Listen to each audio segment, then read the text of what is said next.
அன்பிற்கினிய மாணாக்கர்களே, இன்று நாம் காண இருப்பது இயல் 6 கவிதை பேழை மழை சோறு என்னும் தலைப்பின் கீழ் ஓர் நாட்டுப்புற பாடலை இங்கு காண இருக்கின்றோம். ஓர் நாட்டின் வளத்திற்கு அடிப்படையாக விளங்குவது மழை. மழை பொய்த்து விட்டால் நீர் நிலைகளும் வற்றிவிடும். நாட்டில் பசியும் பஞ்சமும் தலைவிரித்தாடும்.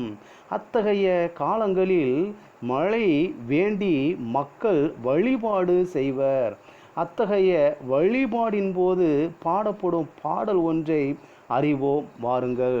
திருவள்ளுவர் மழையை பற்றி குறிப்பிடுகின்ற பொழுது, விசும்பின் துளி இழின் அல்லால் மற்றாங்கே பசும்புல் தலை காண்பது அரிது என்று குறிப்பிடுகிறார்.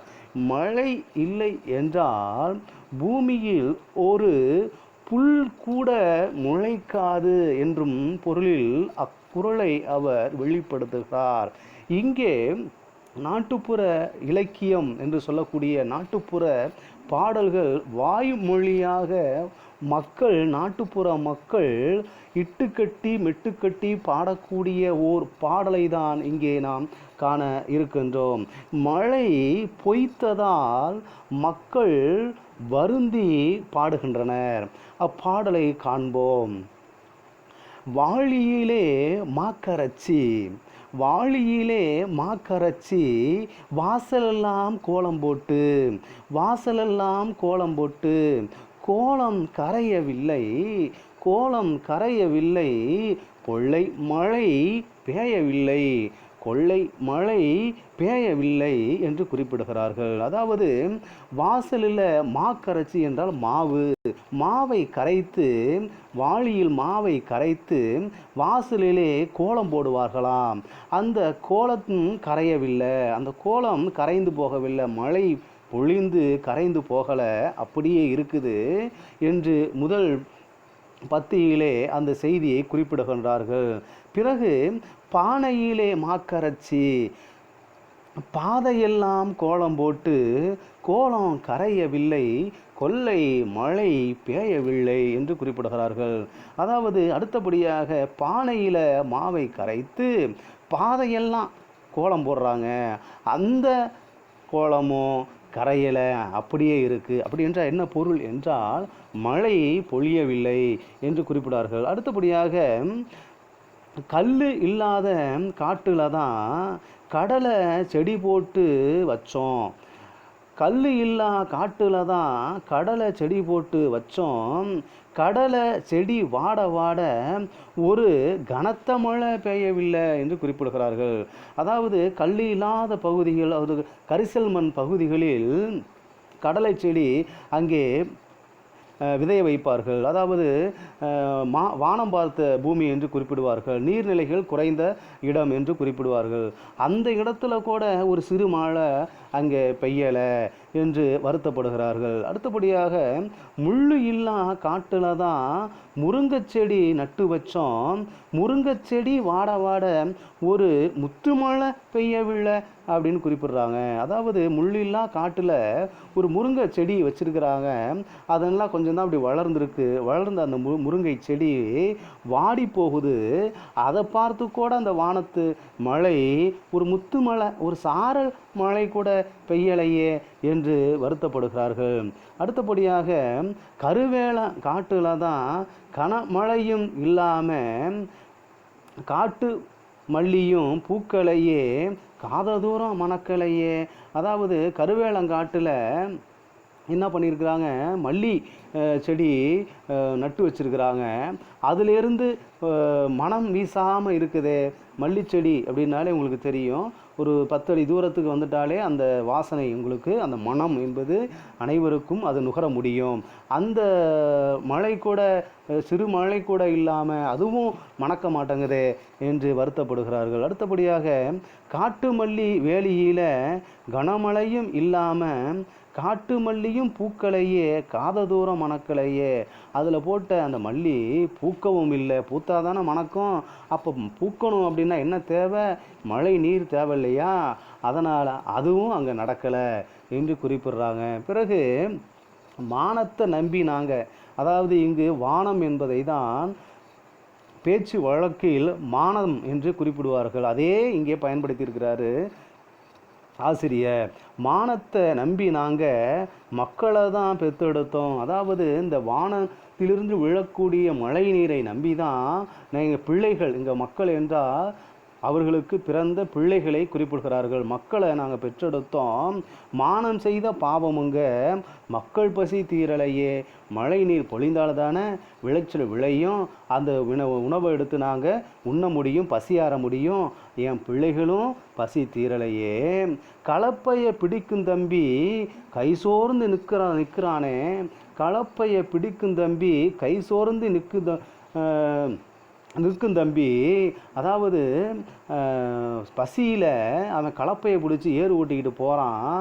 அவனால் கலப்பையை பிடிச்சி வண்டியை ஓட்ட முடியல, அவன் சோர்ந்து போய் நிற்கின்றான்.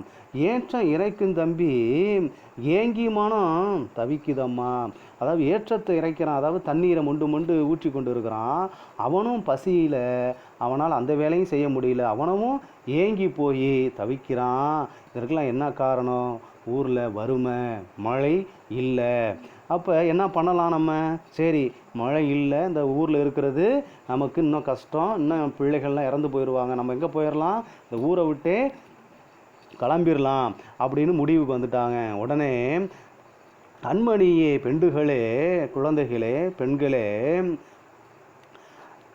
கனத்த மழை பெய்யவில்லை. அதாவது கனமான மழை, அதிகப்படியான மழை இங்கே பெய்யலை.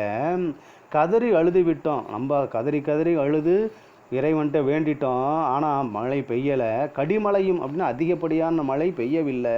என்ன பண்ணலாம்? நம்மலாம் அந்த ஊரில் இருக்க வேண்டாம். மண் வறண்டு போச்சு, மண்ணும் வறண்டு கட்டாந்தரையாக இருக்குது. மாரியாத்தா, நம்ம வழிபடக்கூடிய மாரி அம்மன், மாரியாத்தா, மாரி என்றால் மழையை தரக்கூடிய அந்த ஆத்தா கொஞ்சம் கூட நமக்கு இரக்கம் காட்டலை, இறங்கலையே. வாடிகளா பெண்டுகளே, வாங்க பெண்களே, நாம் வனவாசம் செஞ்சுடுவோம். வனம் என்றால் காடு. நாம் காட்டுக்குள்ளார போயிடுவோம், நாட்டை விட்டு காட்டுக்குள்ளே போயிடுவோம். காட்டில் கிடக்கக்கூடிய அந்த பழங்களை, காய்களை பறித்து நம்ம சாப்பிட்டு நம்ம பசியை போக்கிக்குவோம், வாங்க அப்படின்னு புறப்பட்டுட்டாங்க. அந்த நேரத்தில் வானத்திலிருந்து மழை பொழிகிறது. அதுதான் கீழே கொடுத்திருக்கிறார்கள்.